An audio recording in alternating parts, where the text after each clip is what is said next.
This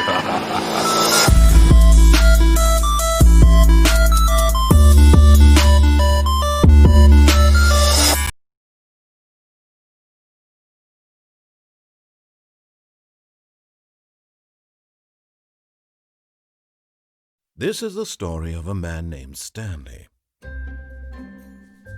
Stanley worked for a company in a big building where he was employee number 427. Employee number 427's job was simple. He sat at his desk in room 427 and he pushed buttons on a keyboard. Orders came to him through a monitor at his desk, telling him what buttons to push, how long to push them, and in what order. This is what employee 427 did every day of every month of every year. And although others might have considered it soul-rending, Stanley relished every moment that the orders came in, as though he had been made exactly for this job. And Stanley was happy. And then one day, something very peculiar happened. Something that would forever change Stanley. Something he would never quite forget. He had been at his desk for nearly an hour when he realized that not one single order had arrived on the monitor for him to follow. No one had showed up to give him instructions, call a meeting, or even say hi. Never in all his years at the company had this happened, this complete isolation. Something was very clearly wrong. Shocked, frozen solid, Stanley found himself unable to move for the longest time. But as he came to his wits and regained his senses, he got up from his desk and stepped out of his office. All of his co-workers were gone. What could it mean? Stanley decided to go to the meeting room. Perhaps he had simply missed a memo. No matter how hard Stanley looked, he couldn't find a trace of his co-workers.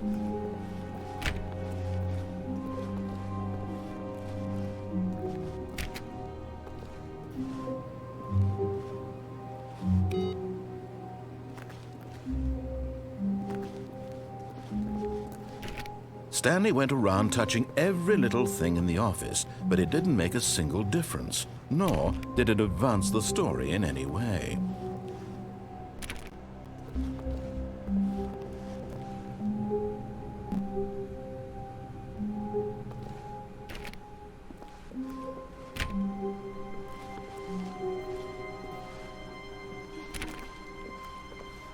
When Stanley came to a set of 2 open doors, he entered the door on his left.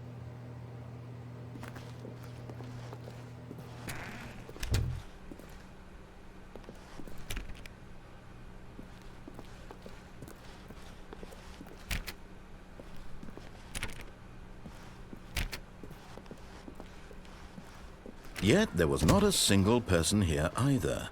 Feeling a wave of disbelief, Stanley decided to go up to his boss's office, hoping he might find an answer there.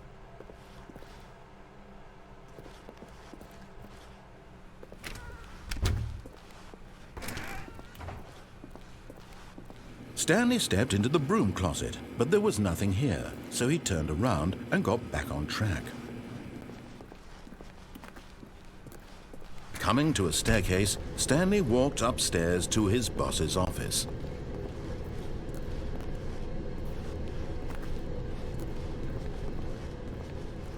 But Stanley just couldn't do it. He considered the possibility of facing his boss, admitting he had left his post during work hours. He might be fired for that. And in such a competitive economy, why had he taken that risk? All because he believed everyone had vanished? His boss would think he was crazy. And then something occurred to Stanley. Maybe, he thought to himself, maybe I am crazy. All of my co-workers blinking mysteriously out of existence in a single moment for no reason at all? None of it made any logical sense. And as Stanley pondered this, he began to make other strange observations. For example, why couldn't he see his feet when he looked down? Why did doors close automatically behind him wherever he went? And for that matter, these rooms were starting to look pretty familiar. Were they simply repeating? No, Stanley said to himself, this is all too strange. This can't be real.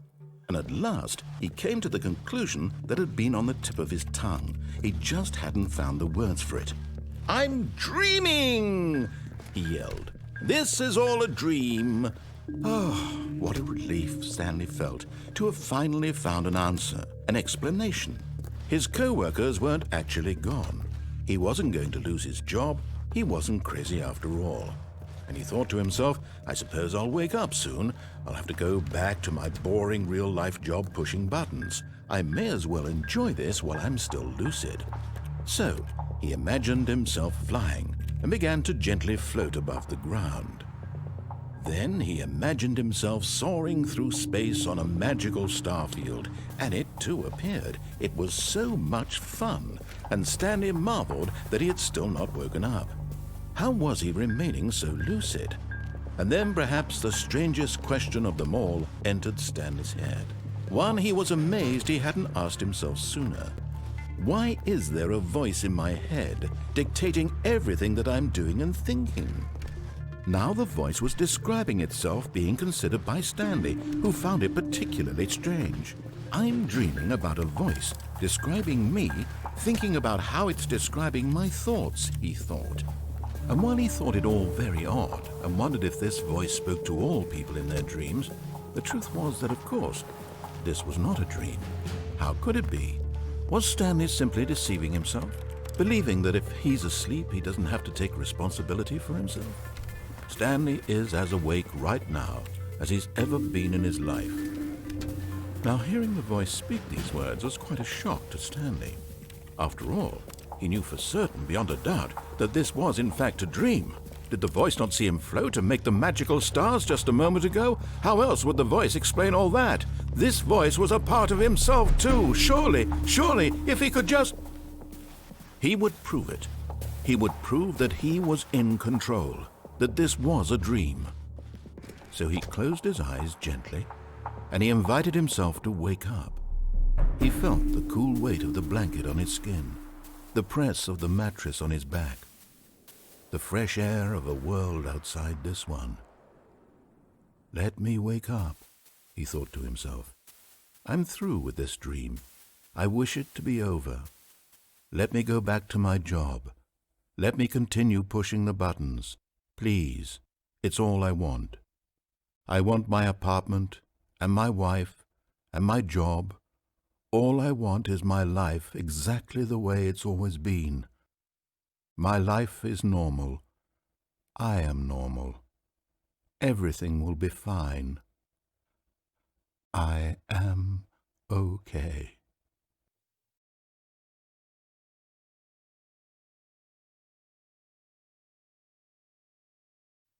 Stanley began screaming. Please, someone, wake me up. My name is Stanley. I have a boss. I have an office. I am real. Please, just someone tell me I am real. I must be real. I must be. Can anyone hear my voice? Who am I? Who am I? And everything went black.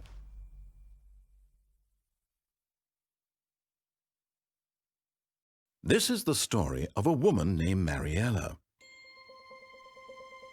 Mariella woke up on a day like any other. She arose, got dressed, gathered her belongings, and walked to her place of work.